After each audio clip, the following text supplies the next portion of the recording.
Hello guys! Magandang buhay! Sana nasa mabuti kayong kalagayan. Batiin ko lang yung aking panganay na anak sa kanyang kaarawan. Anak, sana huwag mong pabayaan yung mga anak mo dahil ikaw ang nag-aasikaso dyan sa kanila. Sana gawin mo yung the best mo para sa kanila, para hindi ka mapagalitan, lalo na ako.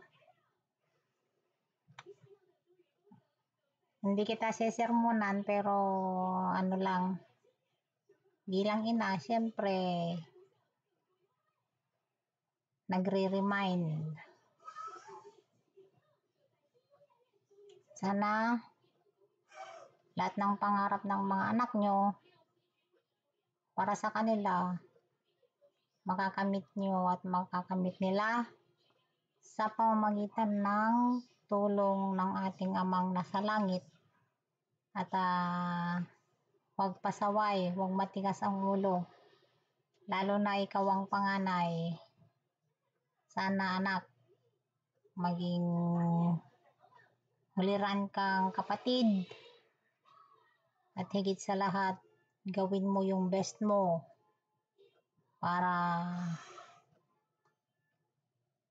magampanan mo yung bilang panganay. Sana maging ano ka naman, maging wise.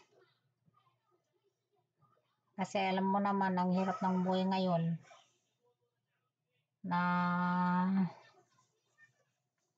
tawag nito, kailangan natin magdubli kayod, triple kayod, kung pwede nga lang. Lalo na malapit nang mag-college yung panganay nyo. Kaya mag-ano rin kayo, mag-isip din kung paano kumita. Huwag pabayaan yung mga bata, turuan nyo ng tama. Kaya happy birthday anak ko. Sana maging masipag kayo, maging ulirang ama, anak, kapatid, at higit sa lahat, huwag sanang masyadong magano sa barkada. Alam ko naman ay kaya yung anuhin ng sarili nyo.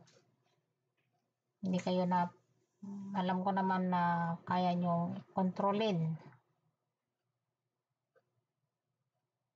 So, tiis-tiis lang anak ko. At sana makapag-abroad ka pa ulit. Balang araw. Tumulong naman kayo dyan sa sa bukid. Lalo na sa pagtanim ng mga prutas. Mag-alaga kayo ng maraming mga hayop. Kasi din yan, pagkakapirahan din. So, maraming salamat anak ko, at hindi nyo pinapabayaan yung bahay. Kahit marumi minsan, siyempre naintindihan ka naman kasi may pasok. At sundin nyo lang yung mga sinasabi namin. Sana makamit ang mga pangarap sa pamamagitan ng ating Diyos. At magdasal lang. Basta tandaan nyo, nandito lang kami na tumutulong hanggang kaya. At magsipag-sipag din. Huwag naman tamad-tamad. Bawal ang tamad ngayon dahil sa hirap ng buhay. Kumilos ng kumilos. Huwag naman huwag namang pabagal-bagal ng kilos. So, happy birthday anak ko. marami ka ng sermon.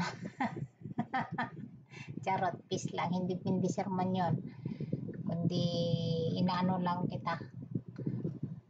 Mahal na mahal ko kayo, siyempre kailangang turuan, kailangang gabayan.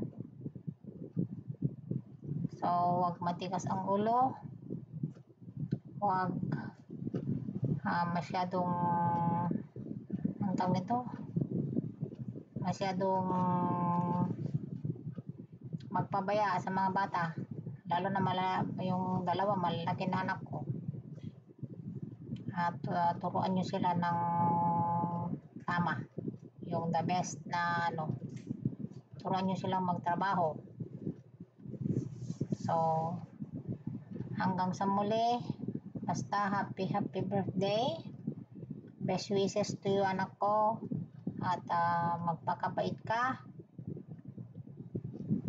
magpakasipag, maging wise talaga, para higit sa lahat may income din, magsipag-sipag ng todo. So mag-ingat palagi. Happy birthday to you, happy birthday to you, happy birthday, happy birthday, happy birthday to you, happy birthday to you, happy birthday to you, happy birthday, happy birthday, happy birthday to you, happy birthday anak ko. Kahit malayo kami sa inyo, huwag ka nang maghanda, malaki ka na. Hindi daw uso ang handa sa kanila dahil matatanda na sila, sabi nila sa akin. Samantalang nung malilit sila, taon-taon nagkano yan, may handa. Pero ngayon daw may pamilya na sila, hindi na daw uso. Pero naghahanda naman sila kahit papano, kahit kunting handaan lang, kasi hindi naman kami mahilig sa bonggang-bongga na handaan. Kasya na yung simple, masaya na kami sa simple, kahit nga wala ako nga kahit wala okay lang. So hanggang dito na lamang. Mahal ko kayong lahat, pagpalain nawa tayo ng puong may kapal. Miss ko na kayo, I love you all, ingat, God bless, at huwag makalimot sa ating poong may kapal, dahil siya lang ang ating inaasahan talaga. So mag-ingat, huwag pasaway. Bye bye.